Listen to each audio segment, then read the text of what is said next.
Hey, and welcome everyone to season 5 of the Ruin Hammer live show, where we talk all things One New Zealand Warriors. Thank you all for joining us once again. Tonight, we're going to discuss the Warriors' round 21 victory over the Tigers in the 2024 edition of the Mike Dorreen Cup. We're going to look at the other round 21 results and preview this week's round 22 game against the Eels at Go Media Stadium.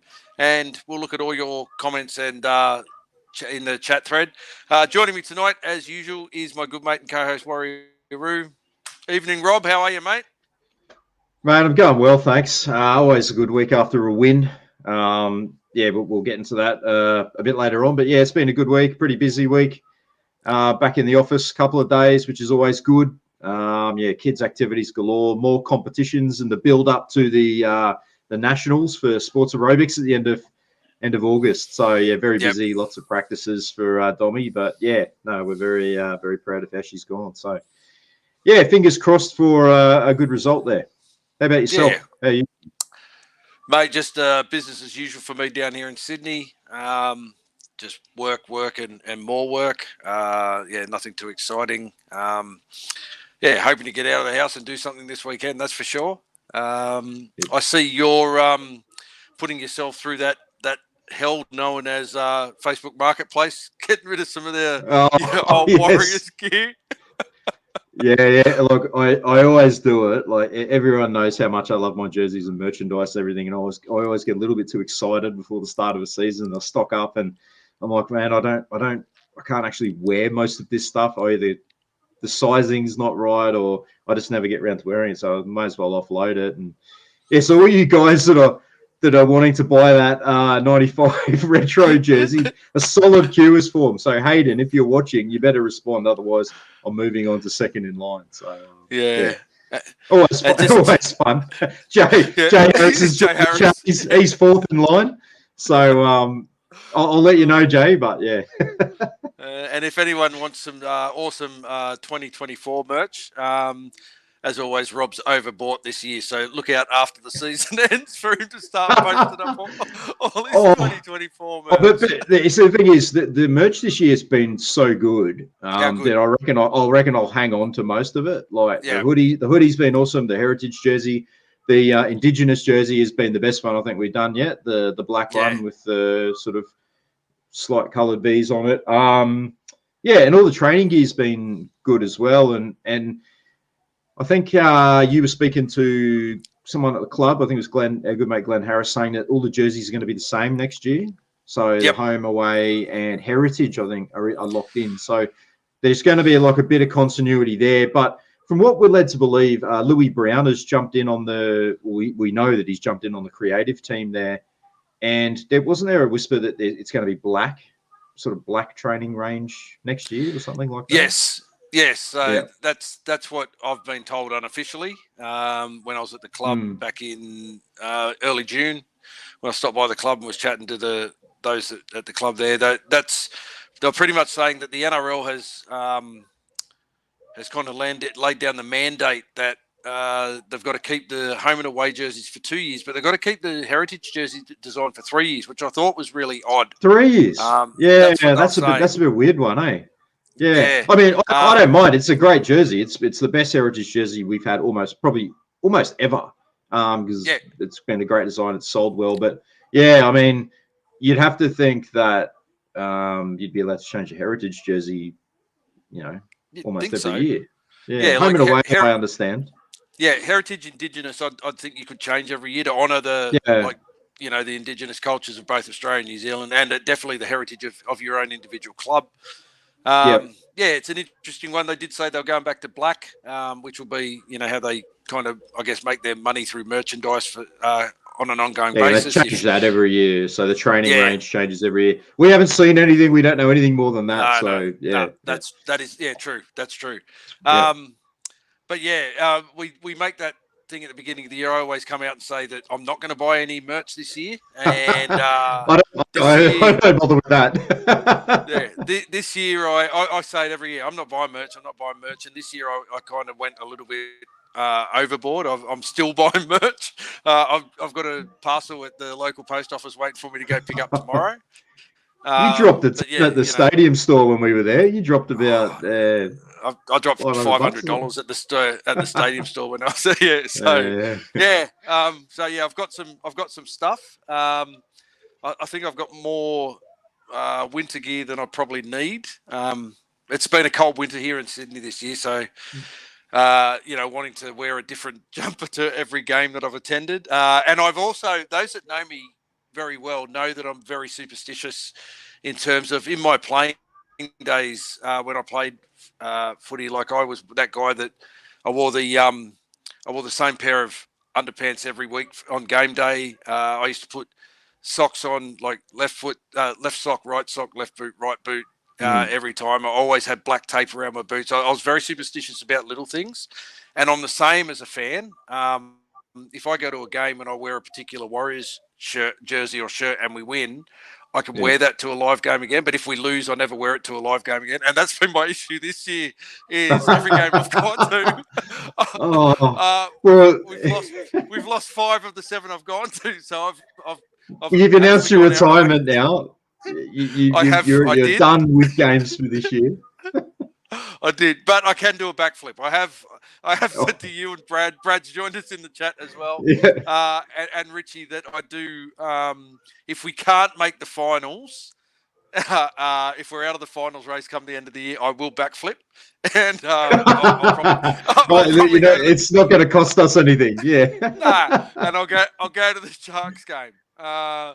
But yeah, I definitely am the problem, Brad. I definitely am the problem. I will say though, I am the only. I reckon I'm the only Warriors supporter that has a 100% foolproof win record at Mount Smart Stadium. Considering I've only ever been to one game there and we won, so I'm claiming that one. Yeah. Oh yeah. Mate, let's get into the discussion. Before we do get into tonight's discussion, I just invite everyone, if you haven't already done so, to like and subscribe to the YouTube channel and or the Facebook page, and give us a follow on our Instagram page as well. The direct links for those can be found in our link tree. I'd also like to acknowledge and thank our wonderful supporters and subscribers on all our social media platforms, in particular our generous Patreon subscribers whose donations and support enables us to continue to bring you guys the content and the guests you all enjoy so much. And again, of course, just a reminder to everyone that has tuned in tonight, the reason we do this show live is to get the involvement of all you guys watching. So please, as we move through our discussion points, join the conversation, leave your comments, but please keep the comments respectful and refrain from making them personal or derogatory, as we do have current and ex-players and their families that watch this podcast. Let's get into the game review, mate. Warriors versus Tigers last Friday night, Mount Smart Stadium in the all-important Mike Dorreen Cup. The only official clash for this year. Mate? Mate, always good to retain some silverware. The prestigious Mike Dorreen Cup between us and the Tigers since 2021. We've held it every year, which has been fantastic. Look, we came into the game just for me personally, just wanting to see a win. And to be honest, that's pretty much all I got out of it. We got a win. We got 2 points. And at this stage, we just have to be happy with it. But yeah, look, it was a familiar pattern that has plagued us all this year. Like that first half, we dominated field position. We were carving up the Tigers through the middle. AFB was having one of his best games of the club. And, we just couldn't ice those opportunities. And we got to about 5 minutes out from halftime, and it was only 4-0. And you're thinking, geez, we should be at least 24-0 up here. We just absolutely camped on their line. And I messaged my mate Brad, the mad Tigers fan. I said, mate, making you look like a defensive powerhouse here, because we're really throwing nothing at you. And then I think luckily we got those 2 tries right before halftime. Big Ed over in the corner, and then that nice little ball to Ali Leataua.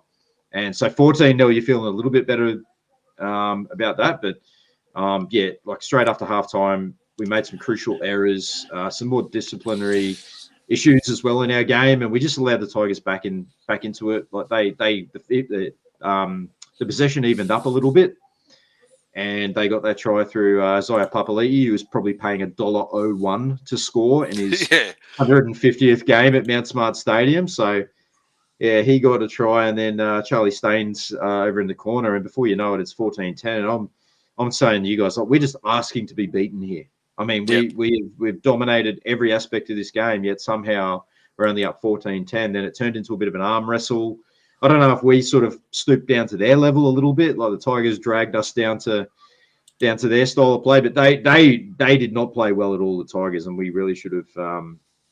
We definitely should have beaten them, and we got those couple of late tries to make it 28-10. Then they got a try right on full time to give them a bit of respectability in the scoreboard. But yeah, you sort of came away with it going, well, it's a win, but it's probably not much more than that. And you still don't really know where we stand moving forward, except that it's something that we can build on. And we've got such a crucial game next week, and you think, okay, it's a platform that we can build on, and we've just got to improve on that next week against the Eels. So, what were your thoughts? Similar to yours. I mean, I remember as we always do when we're watching these games, where you and I and Brad and Richie from the standoff, our good mates from across the ditch there, we're always in a bit of a chat. A chat group, having a chat about the game as it's happening, sharing our thoughts and opinions. Brad's at the game, giving us some insight from live at the game. But it was concerning the amount of possession we had early, and we looked really good with that possession. Just could not get across the line to score points, and that's kind of been the story of our season this year. Yes. Where we've dominated teams early and only managed to put a try or two on, and then a momentum shift has happened, and we've kind of ended up on the other end of the scoreboard in those games. We're probably lucky that it was the Tigers that were playing here. Very lucky. Yeah, because they really offered nothing. It was kind of worrying that whole period in that first half where we couldn't get points, and as you said, we got that try just before half time, which kind of got us probably gave us a little bit of false hope. But we even said at half time in our chat group we should have been up by 24 or 30 nil with the amount of ball we had. The Tigers get those two quick tries in the second half to narrow that gap. One of them was a bit fluky, that ricochet kick, rebound kick, but that came about from a really good run from Capewell. And then he inexplicably threw a terrible pass at the end of it. It's just really not something that you associate with his game. No, you don't.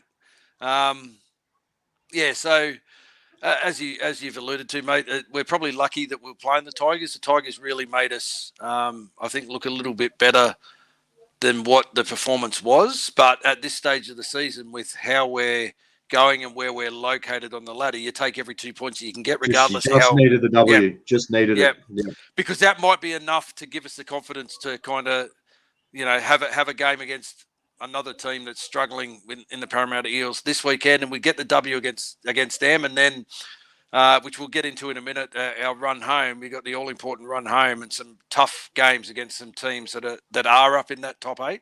Mate, I thought it was great that CHT finally found his kicking boots, and Jay Harris Jay Harris has said, it was great. What was really good, what I liked, was he'd missed his first two from similar positions out wide, but that third kick that he got, before he even took the kick, he had a smile on his face as he was lining it up. It was kind of a weight of anticipation was off his shoulders, and he slotted it, and that was great to see. The crowd got behind him. That was awesome to see. Mate, RTS at fullback I thought was outstanding. 293 run meters, 52 post contact, 6 tackle breaks, a line break. His run, his run to set up Dallin's try. Vintage 2018 RTS for sure. Absolutely, but going back to 2018 RTS, because one of the things that he built his game on in 2018 when he did win the Dally M was his defence, and his defence was outstanding once again in this game. Which kind of, we had the discussion about him last week, and this week he has been named on the wing. I'm still a big believer that his best position in our team is fullback, and I think he's wasted anywhere else. But I'm happy for both he and CNK to make me eat my words this week. Yep. I guess Roger's got a little bit of versatility against him. He's probably got a little bit more versatility than Chance. Although Chance has played centre for the Kiwis, he has played 5'8" for us. I don't know. Maybe Chance's best position is fullback, so they're putting him in his best position. But I think Roger's our best option for fullback. So it's a weird conundrum we have. The return to form of Adam Fanua-Blake as well. He's had a couple of quiet weeks. Monster. He was outstanding, wasn't he, mate? Absolutely outstanding. Churning through the middle there. It's just he's been pretty good all year. He had a couple of quiet games after the incident, but he's roared back into form. It's great to see. He's unstoppable close to the line and got that crucial try. Yeah, put us ahead. Like he's a try scoring front rower. He was just carving up straight through the middle. They had no answer to him. It's just a shame that we couldn't build off that. 222 run meters. We're going to miss him. Yes, absolutely. 222 run meters for the big man. 86 post contact. And another guy who who had a bit of a return to form, who had been a little bit quiet of late, was Dallin. I thought Dallin was outstanding on his wing. He got another 200 run meters in this game. Past couple of weeks, he hasn't had that the impact that he'd had in previous games, especially with his kick return meters. But this week, it was a real return to form for Dow out wide on that wing, which was great to see. I think, 0 errors, 8 tackle breaks for him on the weekend. I mean, these are the guys, RTS, Dallin, Adam Fanua-Blake, these 3 guys returning to form.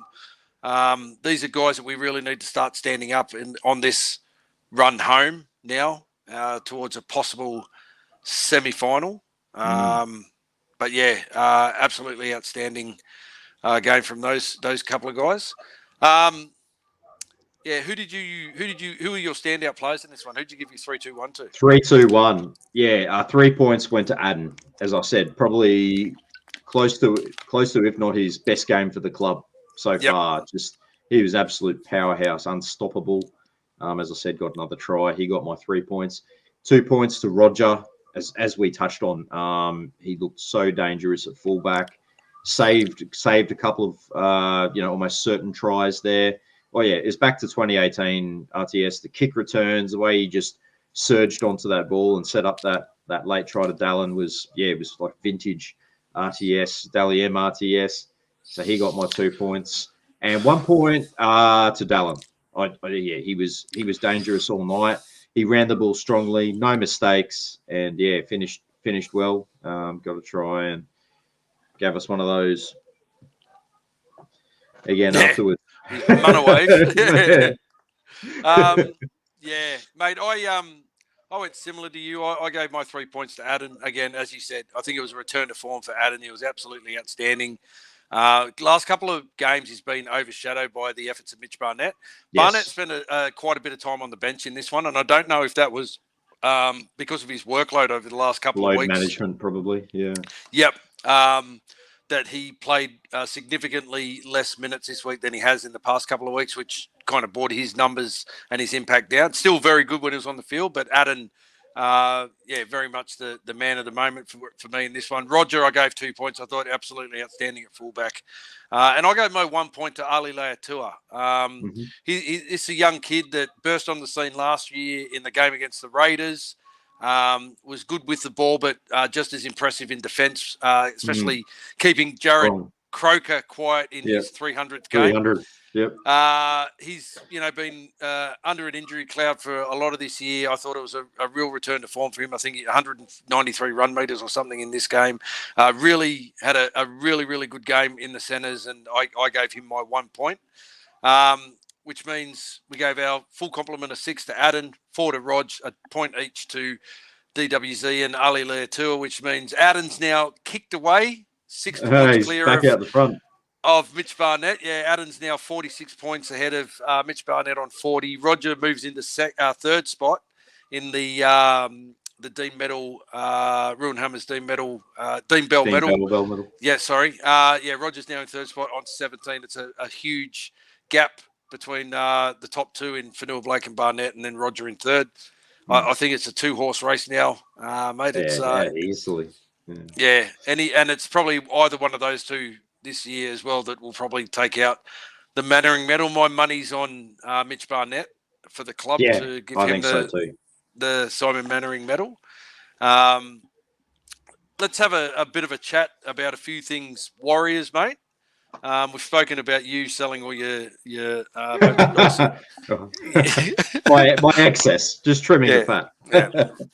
Rob opening up his own Ruinhammer, his own Warriors merchandise store on Facebook Marketplace.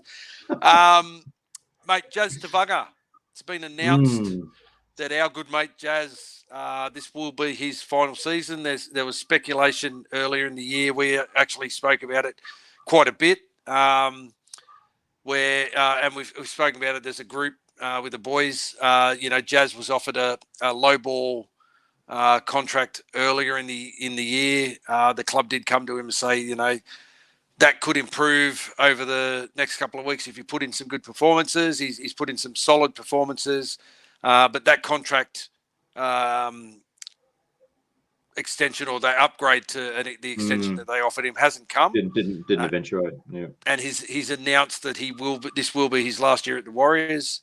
He hasn't announced where he's heading to. Any thoughts, mate, on where you think Jazz might go? Because I personally can't see him pulling on another NRL team's jersey and playing against the Warriors. I think that would be very hard for him to do. My money's on England. What are your thoughts? Well, didn't he tell us when we caught up with him earlier in the year somewhere that he said he wouldn't play against the Warriors? But at the end of the day, mate, he's got to go where the offers are. Yep. So he did. Yeah. He did mention English Super League. He has a daughter over in England, so that could be another reason. His best mate, Sambo's skipper, is also over there. So the amount of shenanigans that they'd get up to, I'm sure, would be enticing for Jazz as well. Yeah, like you, I can't see him playing for any other club. He has spent a bit of time living in Australia, though, as most of the boys did during COVID. So, the Australian lifestyle wouldn't be anything foreign to him. But I tend to think he'll get an offer in Super League somewhere. He's only 28, so he's as a forward, that's probably like his prime years, 28. 30, early 30s. So he still has a lot to offer. And it's interesting that the club has made the decision, obviously really backing the juniors that are coming through. Because I heard him say on the TWL chat that he had with Will and Brad today that, the club's obviously going younger. And that's good. That's all well and good. But, a lot of these guys still pretty wet behind the ears and have only had their first taste of first grade this year. Some of them only got 1 or 2 games. So, I mean, there does need to be a sort of transition period there, I suppose. And that may even bring us along to our next discussion point with like experienced players that are on the move. What a great segue. I just realised that as I was going. Dylan Walker. There's been a lot of speculation in the media that Dylan Walker is looking to exit the Warriors on compassionate grounds. Jazz did let slip in that interview with TWL that Dylan Walker, because they asked him about the Ball brothers, and he said Dylan's now growing his hair because he's newly single. So he's obviously split from his partner. There is reports that she's moved back to Australia with the kids. I happened to say to you the other day that when I went to the post-match function with the players after the Bulldogs game that we co-hosted with the Warriors and Richie Morgan from Warrior Nation, that Dill Walker turned up with his kids. He had his 2 kids in either hand, and then when he was mingling with the crowd there, he kind of had them in front of him and was signing autographs and kept his kids close by. And I actually thought at the time, it's a bit weird that he's brought his kids in here. But obviously he must have been having access to them whilst he was in Australia for that game. Or wanting to spend as much as many minutes as possible before he jumped on a plane and got back to New Zealand with his kids around him. So, that kind of makes sense now. But yeah, nothing official has come out. By the way, no. It's at this stage it was the Mole, I think, reported it today. Yeah. So it's all speculation at this stage. He is contracted for another season. Yes. But the club has set a precedent now that they don't stand in the way of players that want to leave for compassionate reasons or to be closer to family or anything, family related. So you'd have to think that if he does want to be back closer to his family and move back to Sydney, then you would imagine the club wouldn't stand in his way. So I'm kind of resigned to the fact that he probably will go, but we don't know. It's all speculation. The other thing, though, is if that's going on in the background, the club would obviously be aware of those rumblings and those things, which makes it interesting that Jazz, if that is the case and they're going to get rid of, allow Dylan Walker to leave, that Jazz hasn't been given a better contract extension. It kind of reminds us of the end of 2018 where we let Mason Linnor go and then 2 weeks later Sean Johnston left. And we'll kind of ended up losing your backup and exactly. You lost your backup option as well. Yeah. They're both very similar players, play with the same kind of energy. They obviously we know they have a really close friendship as well. Yep. And it just feels like losing a couple of personalities out of the team as well. On field stuff aside. So I'm definitely sad to see both of those fellas go. If in fact Dylan is leaving, but mate, as we said, nothing's been confirmed. Like I jokingly say that Jazz is my nephew. He's every time we see him, he's always great. When we see him, he's always up for a chat and that. Dylan Walker's been the same since we had him on this channel. Great chat last year. Bit of a chat, and then whenever we're at live games now, he's always make sure he comes and says hello and has a bit of a chat with us. Chats to us on socials and keeps up to date, both boys. So for us, it kind of hits a little bit hard when you see personalities like that leave the club that we've been able to forge relationships with as well, which probably brings me to another one. We had a bit of a chat last week about Sean. Before we get into the team list being named for this week, Sean is back. I actually, in our private chats, I've actually come out and said that Sean Johnson would only play again this year if we were assured of making the finals or he was doing a farewell tour before he retires. I'm still of the latter. I still think Sean's back now. He's going to get the Parramatta home game, the Bulldogs home game to say goodbye to the New Zealand fans. Might not announce his retirement at this stage. Again, this is just my speculation. This is just me reading between the lines of things. But it's very interesting that in his new venture, in his podcast, he's kind of, he hasn't said as much, but it's kind of, you get the feeling that he's going to retire, announce his retirement at the end of the year. He has been very vocal since getting home that, and now he's a family man, that football's not the be all and end all of his life. And it's just a job that he does on a weekend. And he doesn't allow the trolls on social media to get to him as much anymore. And turned down big money from the Roosters as well. He did. Like a lot of money. Yeah. Which didn't surprise me because I don't think after spending time over here, A, with the Sharks and then B, the Warriors and the Warriors and COVID. 22. You kind of knew that he probably wouldn't want to be based in Australia again. But the fact that we played the Sharks in our final game of the season at Shark Park kind of gives him that. I wouldn't say fairy tale finish, but it's kind of like a written finish for him to go out his final game playing for one club against the other club that he spent a bit of time at a field that was his home field. Yeah, I don't know. I think we may be watching the final games of Sean Johnson NRL career. What are your thoughts on that one, mate? Am I stretching too far here?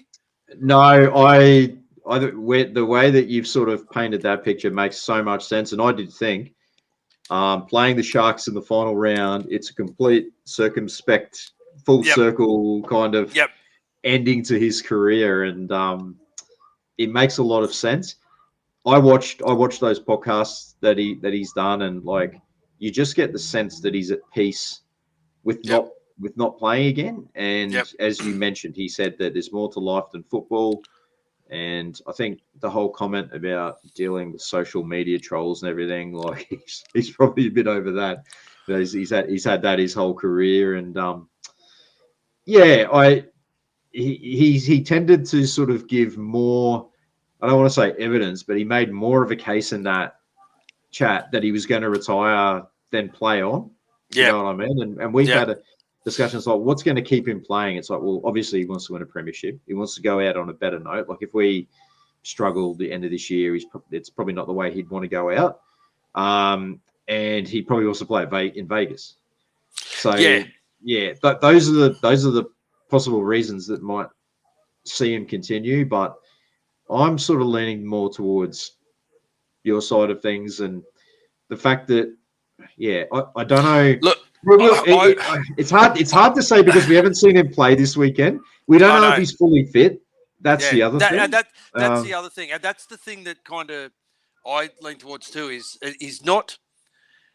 So last year he had that 1 year of where everything just aligned for him, and he was probably cruelly robbed of the Dally M medal. He probably only had to play that last round against the Dolphins last year to win that Dally M. And the fact that he was rested and then he gets beaten by 1 point on the Dally M medal count, that probably says a lot about that season. But let's be honest, it was in a checkered career of Sean. So he came into grade at the same time that Daly Cherry Evans. Now Sean's playing like his 200. Sean's playing his 260th game or whatever it is, and Daly Cherry Evans is up to 320. That's a 60 game void. That's almost 2 seasons of footy that Daly Cherry Evans has played more than Sean Johnson at the when they came in at the same time, and that comes down to like injuries and so forth. I'll get that.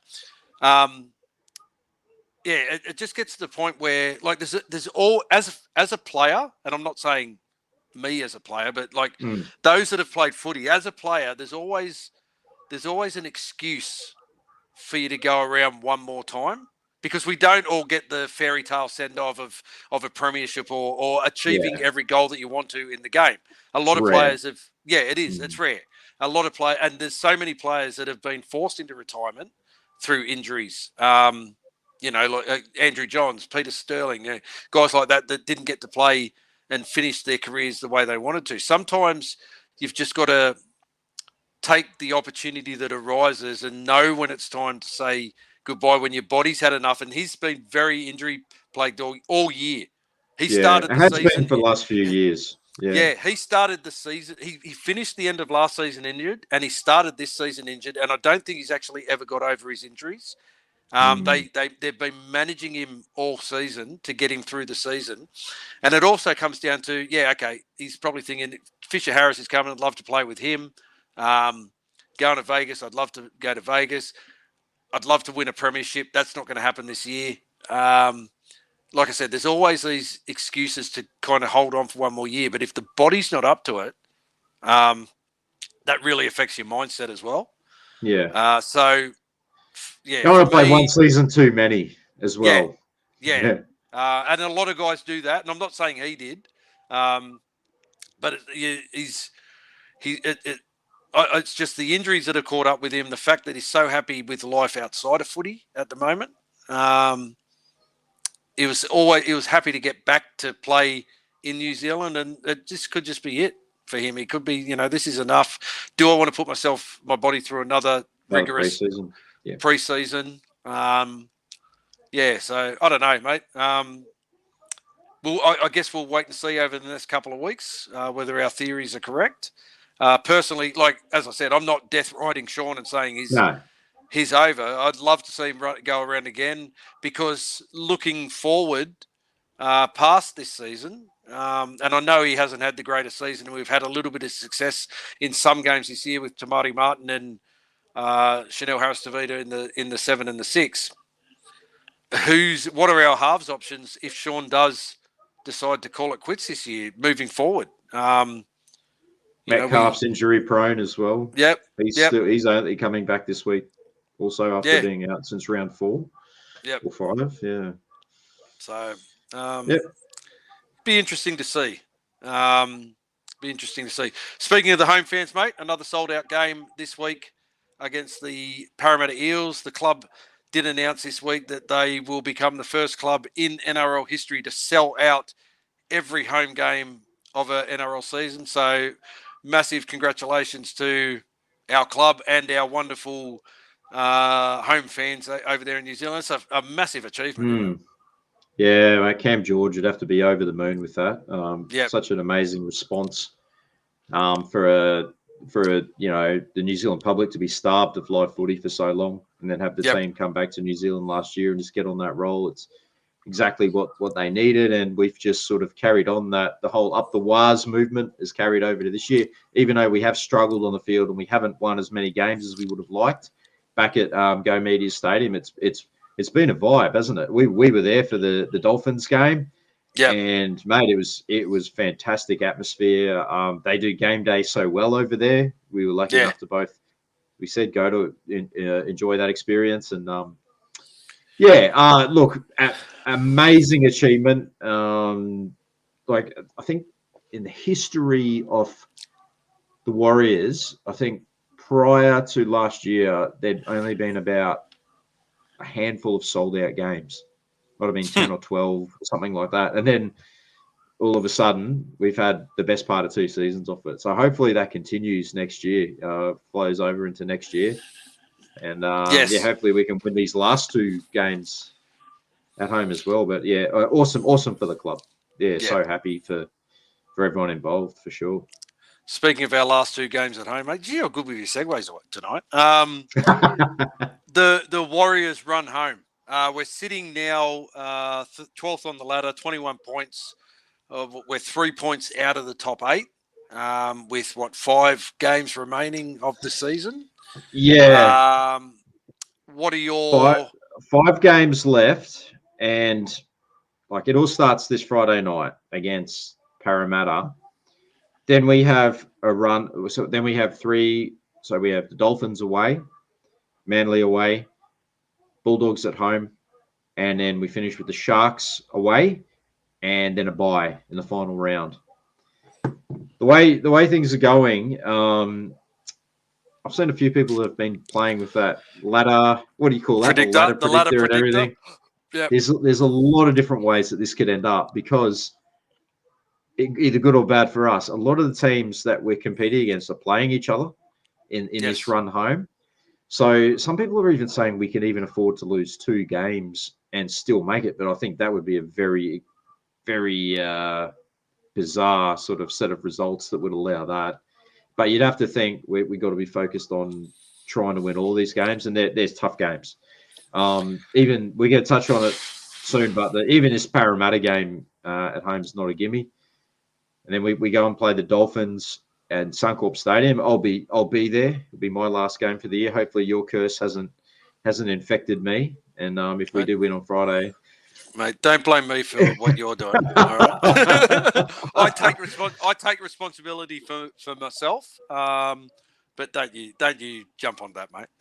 No. Well, I've had a slightly better record than you this year. I was there at Magic Round, so I've already seen us win at Suncorp already. So yep. So yes, we played the Dolphins, and mate, Dolphins are not playing well, but they're going to be absolutely desperate for a win. I expect the Dolphins probably won't win again this week either. So they're going to be absolutely desperate when they come up against us, because they are about to drop out of the top 8. And then Manly away, Manly are playing for a top 4 finish.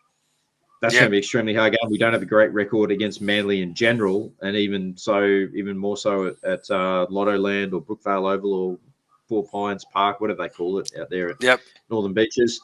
Bulldogs at home, mate. Bulldogs, we'll probably touch on in a minute about their performance on the weekend. They were absolutely outstanding, missing Steve Crichton. So going to be a tough game. And then finishing with the Sharks in Sydney. The last 3 games are teams that are going to be playing for top 4 spots. So they're not going to they're not going to go lightly on us at all. So if we make the finals this year, we'll have bloody deserved it. Yes. And if we miss out, there's going to be a lot of those what-if conversations, games that we can talk about. And going all the way back to round one where we led 12-0 against the Sharks and got done 16-12 because we couldn't do anything after the 20th minute. Issues have plagued us. That same issue has plagued us since round one. It's been there. The Melbourne game, round two, with that miraculous try from Xavier. Like, there's a lot of what-if moments this year that have defined our season and where we're sitting on the ladder at the moment. There's some tough games, mate, because even Parramatta, like you look at that Parramatta team on paper, and we, again, as we keep saying, we'll talk about it in depth very, very soon, but that Parramatta team on paper shouldn't be where they're sitting on that NRL ladder, and it only takes one thing for them to click as well. We're probably lucky that Mitch Moses is out for that side, but they've got a lot of young guys coming through. Incidentally, some of those young guys have basically told the club they don't want to be there anymore. It's going to be a very emotional roller coaster of the next 5 weeks where we'll continue to discuss this ladder and where our position sits on it. Because even a win this week against the Eels don't get us into the top 8, gets us close to the top 8, but we still be outside the top 8. I mean, it's win or nothing. Like we just have to get win. We can't afford to. If we're going to lose one, we can't afford for it to be this week. Like if it's this week, then that's all she wrote. But, I'll stand on my sword. I put my sword in the ground, my spear in the ground here, and say I actually said before Magic Round that we were done and we couldn't make the 8, and I still don't think we can. I just think that the mountain's too hard to climb, and even if we win this week, it's hard. Really hard. We're relying on other teams' destinies as well and performances. We're not in control of our own destiny outside of the fact that we've got to win these 5 games of footy. That's our destiny, but I don't think we can. That's the part that seems to be a bridge too far. If no worries, if we win those 5 games, we're there. That's cool. But we're expecting the boys to do something they haven't been able to do all year, and that's string like a heap of wins together in a row. Haven't been able to do it. So, I don't know. We'll see. All that we know is we definitely have to improve on last week's performance. And speaking of last week, we'll go through some of the other results quickly from last weekend. So after our game, the Eels, Storm 32 over the Eels 14. That Eels were actually not bad in this game. They put up a bit of fight. The Storm were just way too good for them. Yeah, true. Because the Eels were in that game, in the fight for a little bit of time, and then the Storm just kicked away, I think, towards the end of the game. Just goes to show, though, that how good the Storm are, because, people talk about teams with injuries and people out. There's a lot of guys in that Storm team that, if they were at full strength, wouldn't be playing first-grade footy this year, and they're making a fist of their opportunities. And, Cam Munster returned from injury for the Storm in this one as well, so that gave them a massive boost running into the semis. But, good win by Melbourne. Yeah, first up on your Super Saturday, this was probably the statement performance of the round. The Bulldogs missing Stephen Crichton, playing against the Broncos. Hell froze over because they played on a Saturday afternoon in Brisbane at Suncorp Stadium. But way too good, 41 points to 16 over the Broncos. They have been copping it in the media up here, the Broncos. What did you make of that performance? Bulldogs were clinical, mate. They were so clinical. They scored some really, really good tries. The Broncos have been had it given to them in every corner of the media. NRL 360 have been beaten up on them pretty severely this week. Gordon Tallis, who's involved with the Broncos, has been very critical of them. And the good thing about that is, A, it's the Broncos getting pounded in the media, and B, that's the media's leaving the Warriors alone. And that'll be the biggest story of the season, because the Broncos are behind us on the competition ladder. I don't think they can make the 8 either. And that's going to be the big, that's going to be the big story. But going from a grand finalist who probably should have won that grand final last year when they were 4 up minutes away, weren't they? Yep. Yeah. Should have won the grand final. They're going to follow the destiny of the last two sides that played Penrith in a grand final that didn't back up and make the finals the year after they played that grand final. South hasn't been back to the semis since they lost the grand final, and Parramatta haven't been back. So yeah, great win by the Bulldogs in this one. Yeah, they've been super impressive. Super impressive. Yes, they have been. And going up to Townsville for the second game is Super Saturday. Cowboys 30 over the Sharks 22. It's been a pretty entertaining game of footy. An important win for the Cowboys to kind of put a little bit of distance between them and the other teams trying to make the 8. Sharks' form has been patchy, very patchy for the last 6 weeks or so, hasn't it? Yeah. Yeah. They're another team that are struggling, even though they're positioned in that top 8. They're very much like the Dolphins, where they could slide out. I think the Cowboys make the 8 this year. I think they're playing well enough. I think they'll continue. I mean, they should win tonight. Which will give them another 2-point buffer. So, yeah, Cowboys pretty impressive. Sharks under immense pressure. Yeah, for sure. And around our Super Saturday, very entertaining game. Roosters 34 over the Sea Eagles 30. Roosters looking like really running away with this one, getting out to a big lead. But they kept bloody throwing the ball to the Sea Eagles and letting them run the length of the field to score intercept tries, which kind of kept them in it. I think, the Sea Eagles did look. It was lucky they got those intercept tries because they were looking a little bit shaky otherwise when they were on the attack. But so I think this one, the scoreline is a little not quite reflective of the close of sort of, I mean, flatters the Eagles a little bit, I suppose. But yeah, it's still an entertaining game of footy, the top of the table sides. Definitely flatters the Eagles. They did lose Ruben Garrick and Jason Saab early in that game as well, which effectively had them do what we've done the last couple of weeks and have to rearrange and had edge forwards playing out in the centres and what have you. I mean, the Roosters, they'll take those 2 points, but I don't think they would have been happy with the scoreline at the end of that one. And I'm sure Robbo would have complained about it. Yeah. He's turning out to be a bigger whinger than Ricky Stewart. Whoa. He was only a little bit offside, ref. Sunday footy, Panthers way too good for the Dragons, 46-10. They look to be clicking now that Cleary is back in the side. They were just clinical. And yeah, look, it's hard to see them not being there on the first weekend in October. Yeah, I foolishly said a couple of weeks back that I didn't think the Panthers could win the grand final this year. I thought their grand final runs were over. Enter the cyborg himself, Nathan Cleary, Captain Chin, and he's single-handedly steered him to 2 wins in the past 2 weeks that were just all him.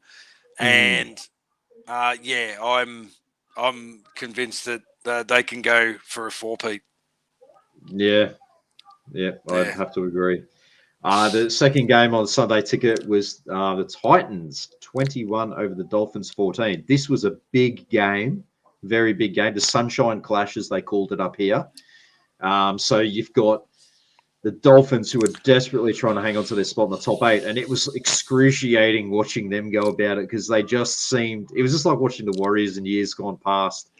They got out to that early lead, and then it's like they didn't really know what to do, and the Titans just got back into it, and once they did, it was too much, and they came away with a win, and they are now also only 1 point behind us. They're level points with the Broncos, if you can believe that. I can believe that. They've kind of, I think at the end of the year, the Titans will look back on this one as a season of what ifs as well. There was a couple of games there that they should have won. Yeah. They just got beaten. They started the season poorly. Thankfully to us, we got them on the winning circle early in the season. Yeah, mate, as you said earlier, the Dolphins are a team that's treading water and trying to keep their head above water. And I think they'll definitely slide out of the 8. They'll go again, they won't make the 8 this year, and after showing so much promise early in the season. Very similar season to last year, wasn't it? Yeah. Yeah, Titans are going to trouble a lot of teams at the back end of the season. That's for sure. Well, thankfully, they've already pumped us, so we don't have to worry. Yeah. We can hopefully they keep beating the teams around us. And pumped us twice, mate. Let's not twice. Forget. And another one of those dreadful 6:15 games on a Sunday night in Canberra. Imagine going out to that. I did. Yeah, you did. Yeah, boy, oh boy. So the Raiders, or the Grandpas, as my son Cody calls them, had a 32-12 win over the Rabbitohs.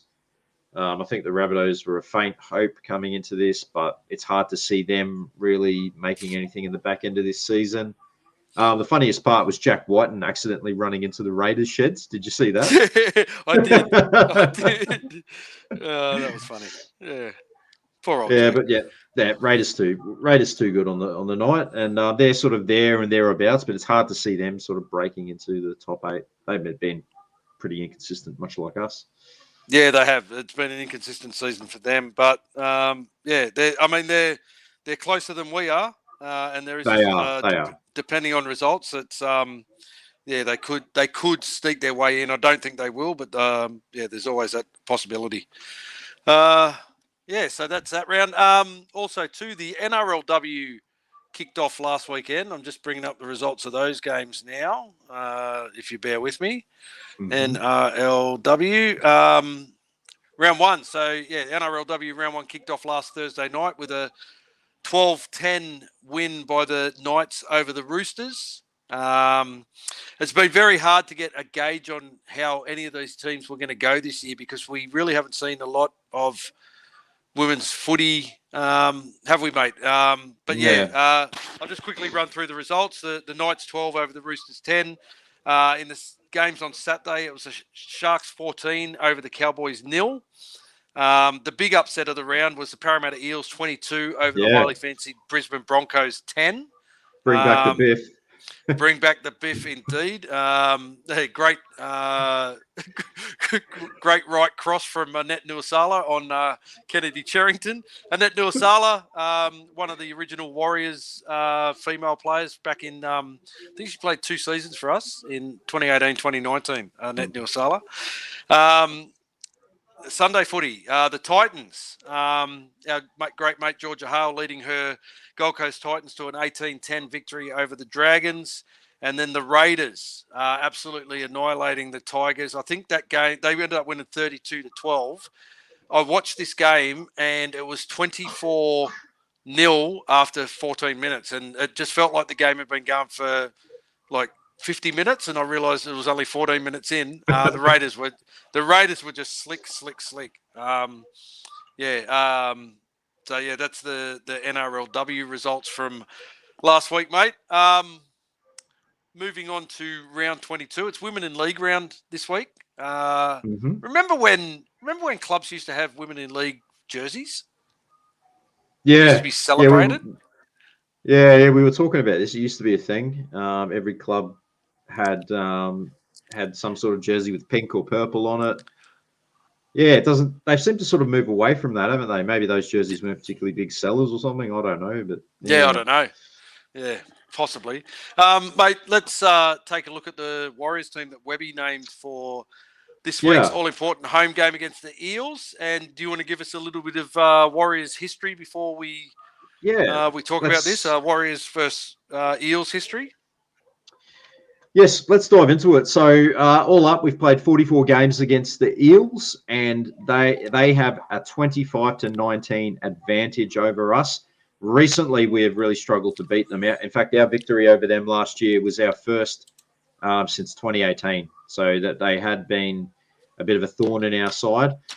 One stat that will keep us interested is that for Warriors home matches, games at Mount Smart Stadium or Go Media Stadium or whatever you want to call it, from 1996 to 2017, because they haven't been to Mount Smart since 2017, we have a 12-6 advantage over there, and we have a big points differential advantage over there. But overall, the head-to-head, they've scored 957 points, we've scored 950.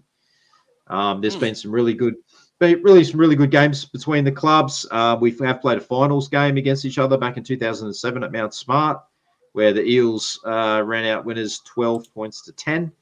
And then we had that fantastic game at the old Parramatta Stadium. I think you might have been at it. It went to Golden Point. And what was his? The second rower scored the try in extra time. Bodine Thompson, that's him. Yeah. I do remember that one because there was a fan event after that game. And I think Tommy Lulai got injured in that game. And he got knocked out, yeah. Also, Ryan somebody Hoffman. else. Ryan Hoffman, that was it. Ryan yes. Hoffman, yeah. Yeah. So overall, the Eels have an advantage, and I think, probably their recent form over us has been strong, although we did beat them in Parramatta last year. So that brings us to Friday night at Go Media Stadium, and the team that Webby has named. Chance Nickel-Kluckster returns at fullback. On the wings, Dallin Watene-Zelezniak and Roger Tuivasa-Sheck shifting back to the wing. Ali Leataua and Moala Graham-Taufa retain their spot in the centres. Chanel Harris-Tavita at 6, and the big in is, of course, Sean Johnson, making his return from injury to play at halfback. Forwards, Adam Fanua-Blake, Wade Egan, and Mitch Barnett up front. And Murata Niokore, Kurt Capewell as second rowers, and Dylan Walker on the bench. Interchange, Freddie Lussick, Tom Ale, Jazz Tavanga, and Leka Halasima. And the extended reserves are Demetric Sifakula, Tain Tuapiki, Tamare Martin, Ed Cosi, and Bunty Arfoa. What are your thoughts on that team? Great to see SJ back and CNK. Great to see both CNK and SJ back. I did say earlier that, I still think it's a weird jigsaw puzzle. I still think Roger's our best option at fullback, but fullback is Charnes's best position to play. So you got that dynamic. We haven't really seen Roger on a wing this year. I think he's only played the one game. Which was the game against Rabbitohs. Rabbitohs, where I was at. 250th. Yeah. That's right. It was 200. 200 or 250? Yeah, 200. 200, I think, maybe. Yeah, 200 might have been. No, 250th. Yeah, I don't know. Whatever. Oh. Yeah, 200. So, that's an interesting one. The other interesting one is the fact that Chanel Harris-Tavita gets the nod in the 6 ahead of Tamari Martin, who has been the 7 in Sean's absence. But we have it because he's a kicker? Is it because we need a kicker? Well, because Sean hasn't been kicking. It possibly could be. The other option there is the fact that we've seen that Tamari and Sean just don't gel. For whatever reason, they don't click, Yeah. Kind of interesting for that one for me. But aside from that, no real surprises in the lineup selections. The only one that the only way that I might have gone different here to get us a really good kicker, reliable goal kicker into the squad is to move Tain into fullback, Chance into the centres, and have Moala Taufa drop out of that. Plus, I'm a big fan of Tain Tuapiki, and he just adds an extra element. Like, we have struggled to score points, and we've struggled to capitalise on our field position. So having an extra threat in the side there, and he hasn't really had a really good run. He seems to get into the team, and then he has a bit of bad luck. Where he misses a game. He had to miss a game with the birth of his child. Then he got the concussion, and then there's a few other things that have happened. And then other players have come in and got the spot over him. So, I'd love to see it, but I think we won't see too many changes to that side. Eels have named a strong team. Yeah. Well, again, Tain kind of gives us more options too if he comes onto the bench for Freddie Lussick. Because Freddie Lussick really gets no minutes in the game because Wade Egan plays 80 minutes. So I guess Freddie Lussick's there just in case Wade Egan cops another significant head knock. And he copped one on the weekend, and I'm surprised he didn't go off. But I was very surprised. The Tigers player went off and failed. Didn't come back on. That La Lily. That's weird. Yeah, weird. Yeah, huh? Absolutely. Yeah, I think I have seen the Eel side. They have named a strong side. They've got a couple of young kids that are doing great things in that Eel side. Dejan Arzi playing halfback gets to come up against a club that he played had a little bit of a cameo appearance at. We've been saying it all week. He's going to have the game of his life. He will. He will. He'll have the game of his life. And his mum will enjoy that. Shout out, Tons. Yeah, absolutely she will. Absolutely she will. Going to be an interesting one, mate. What are your thoughts? Who do you think wins this one? Are you confident? Is this another nervous 2-point victory? Mate, confidence. What's that? Definitely not confident, mate. I'm gonna stick with a very nervous 4-point victory. Plenty of pacing around, I think, for this one. I think we can just get the job done. But it'd be great to see us put in like a complete 80-minute performance and just give us the confidence that we can go on to bigger and better things. But it's hard to say, It is. I'm gonna I'm very. Is it unconfident? Is that the word? Unconfident. Unconfident? I'm not confident. I'm not very confident. I'm not very confident, and I'm going to predict a 6-point win, but with no real confidence in that 6-point victory. Just need a win. We just need a win again. Like, I suppose it doesn't really matter how it comes. Yeah, I'm hoping that our 1-2-3 punch at the back really gets our set started well. We know Chance is going to be 100 mile an hour from the back. Dallin the same thing, and then you got Roger. So it makes their kicking game very hard when you've got 3 really strong options at the back there that they won't want to kick to.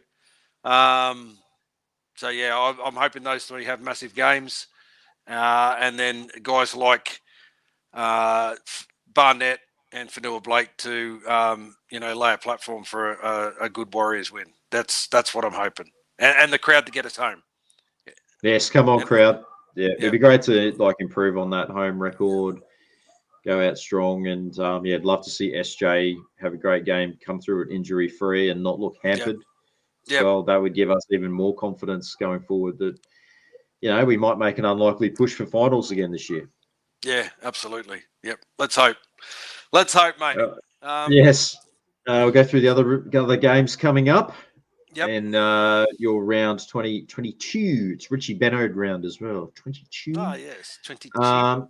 22. So tonight we have a scintillating clash between the West Tigers and the Cowboys at Leichhardt Oval.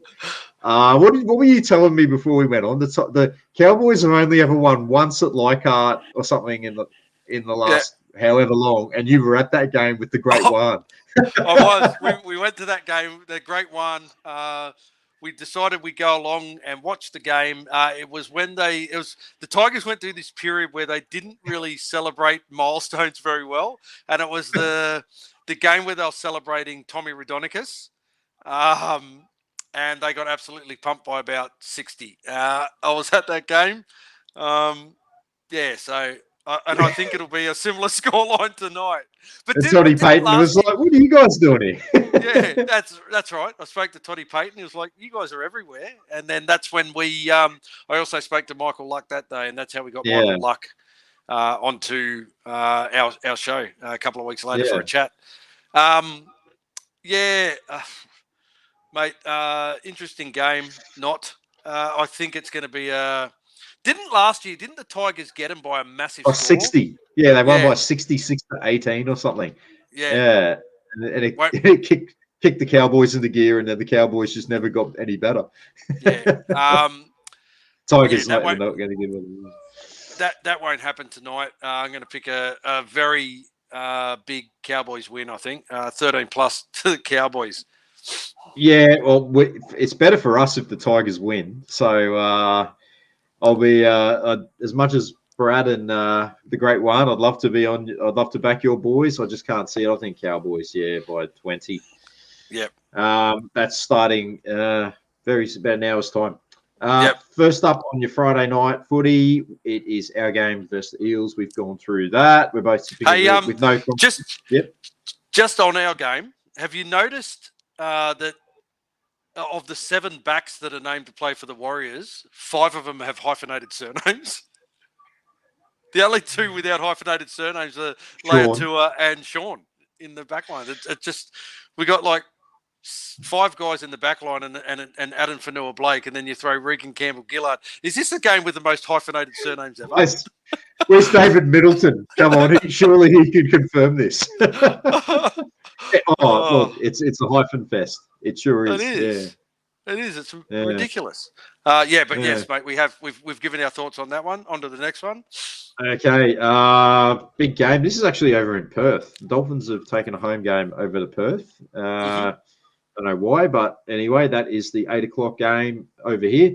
Dolphins over the Roosters, mate. Thoughts? Roosters by plenty. Dolphins bubble might just burst this week. They might just go into free fall. And how good would it be if we were to get a win first up and then they get pumped and then we come and play them at Suncorp the week after? But one step at a time. Yeah, I mean, I'm a massive fan of a couple of guys in the backs for the hammer at fullback and their centre pairing, Averill and Farmworth, are very good centres. I just think that they're not getting the platform laid by their forward pack. It's an aging forward pack of Kenny Bromwich, Felice Kafusi, Jesse Bromwich. They got Tavita Pangai Jr. there, the mercenary. For now. That's what I mean, the mercenary. And I think they're really missing a guy like Jeremy Marshall-King around the ruck. It's no surprise that they've struggled since he's been ruled out for the season. For me, a Roosters win. That Roosters backline looks scintillating and very, very dangerous and full of points. I'm going to go Roosters. Yeah, Roosters 13 plus. I'll say Roosters by 14. Yeah, I'm going to go Roosters by 18. What's going on? 3 o'clock Saturday. You never guess who's playing. It is the Titans versus the Broncos. Another Queensland clash. This is at Shibas Super Stadium, just for Richie Bennard round. And the Titans in 14th spot over the Broncos in 13th spot. This is actually going to be a very good game to watch, I think. I can see a lot of points being scored here. Me too. Look, Broncos would have been we've copped it from pillar to post this week, and if they lose this, they're gone. What are your thoughts? I'm leaning towards a Titans win at home. I'd love to see a close one. I would love to see the Titans win, but look, if we lose this weekend against the Eels, whoever wins this game jumps us on the ladder. Who would I rather that be? Titans. I just think the Broncos might have a win in them in this one. I think they'll really lift to play against the Titans. I mean, that you look at those team lists and they shouldn't be where they are, the Broncos. No, they shouldn't be. They got a superstar. They got superstar Reece Walsh.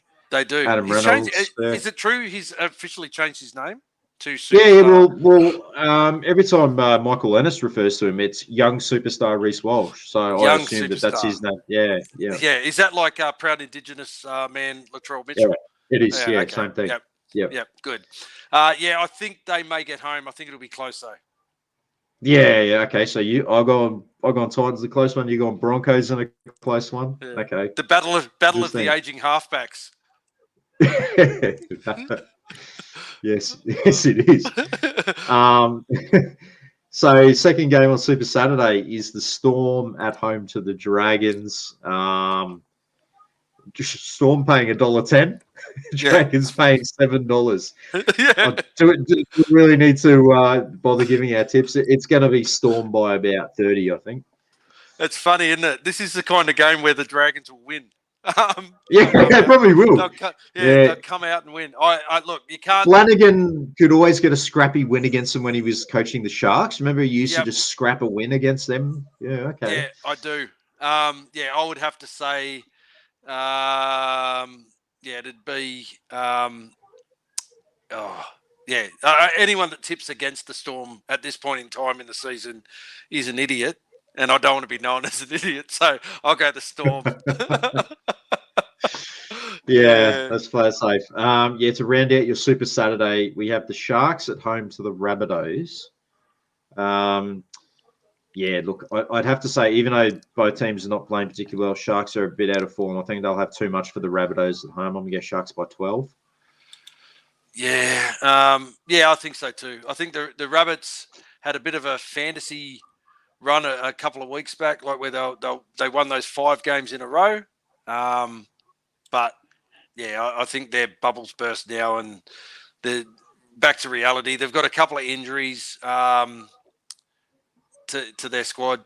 Yeah, I think the Sharks. I don't think it'll be a walkover, but yeah, I think the Sharks. Before yeah, go on, mate. Sorry, what were you going to say? No, you go. You go. I was just going to say, and we've got the NRLW round 2 as well this week. Again, it's very hard to pick a form for these teams after one game, but we'll just go quickly. We've got 2 more games to go through. We've got 2 more games to go through, actually. Oh, have we? Who? Yeah. Sorry, Panthers and Knights. Oh, okay. Yeah, sorry, that's a Sunday footy. Yeah, Panthers versus Knights. No, that's all right. Panthers at home to the Knights. I think that's going to be a big win to the Panthers. Yep. Panthers by 18. Yeah, I think Panthers by about 24. And then we have the Bulldogs versus the Raiders Sunday afternoon. This is back at Belmore. I expect the Bulldogs to build off their form from last week and have a big win over the Raiders there. Yeah, absolutely. Is Crichton back for the Bulldogs this week? I am not sure. I can tell you in 1 second.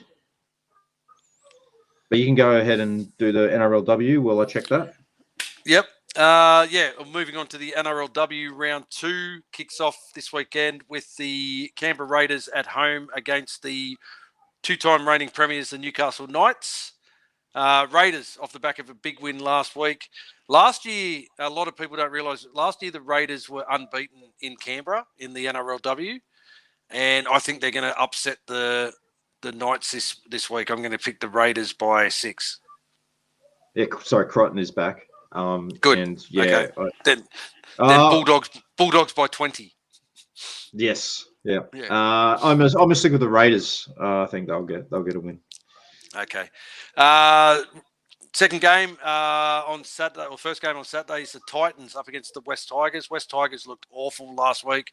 Titans looked the goods, trying to go one better than their grand final appearance last year to get a premiership. I'm going to pick the Titans in this one by about 10. Yeah, Titans comfortably. Second game on Super Saturday is the Eels versus Sharks. This is going to be a good game of footy, mate, because it's interesting. The Eels a couple of years ago won 1 game in the season and made the grand final. That the season was that close. It was announced on the weekend that they'd only won 3 games of NRLW footy in 2 seasons. They won on the weekend in an upset over the Broncos. I don't think they'll be good enough to get it over the Sharks. I'm going to pick the Sharks in this one by 8. All right, I'll stick with the Eels by 2. Woohoo! We got the Roosters versus the Broncos. Sees the return of Sammy Bremner for the coming out of retirement to help the Roosters out here. I think she's going to have a huge impact on this game. Isabel Kelly moves to the 6. I'm going to pick the Roosters in this game. Roosters by 12. Yeah, I think the Roosters as well. I think they'll be too good for the Broncos, struggling a bit. Yep. And the final game of NRLW sees the Cowboys at home against the Dragons. Toss a coin. I'm going to say the Dragons by 8. Yep. Okay. Yeah. Cowboys. I'll see Cowboys get their first win of the season. Yeah, I noticed we started talking about the Roosters NRLW and Brad's woken up. Picked Brad's interest. Yeah. Why are you so interested in the Roosters, Brad? What is it about the Roosters NRLW that you like so much? Please tell us. Shout out to Brian as well, who's joined us in the chat as well. It's good to meet him before the game at the pre-game function at the Gold Coast. So great to chat with you. I'd love to catch up again if you're going to be at the Dolphins game at Suncorp. There is a pre-game function for that too, isn't there, next week for the Dolphins game? There is. Yep, absolutely. At the usual venue upstairs at the Lord Alfred Hotel. It's been booked by Warrior Nation. So come along there. It's always a great event. Go out in the balcony at it's still standing despite the prelim final last year, where it was overloaded by about 1,000 kilos of everyone just hanging over the balcony with up the wires. I was like, geez. Yep. But always great to go along to those events. And if you are there, I'll be there at some point with the family. So come and say hi. Always good to put a face to the name. Should I come up for that game, mate? What do you reckon? Yeah, come on, mate. Absolutely. You reckon? You reckon you'd like me to come up for that game, would you, with my record at games this year? Wait and see how we go this week, and then then I'll confirm it. Okay. Yeah.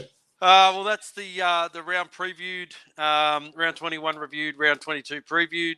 We will be back next week, 6 o'clock on Thursday night, where we will review this week's all-important game against the Eels and look ahead to what we've got coming up. We'll talk about the Dolphins game coming up next weekend. Before we wrap it up for the night, though, I just want to acknolledge and thank our wonderful supporters, especially those Patreon supporters, for their continued support, and give a special shout out to our gold tier Patreons: Alf Tuolave, Malcolm Earnshaw, Chris Wellington, Nigel Phillips, Lisa Marie Bateman, Sean Whiskey, Ken Wills, and Stevie Williams. If you want to show your appreciation and support for what we do, you can head to our Patreon page to subscribe to our bronze tier general support level, or our gold and silver tiers, which includes supporter merchandise and other benefits.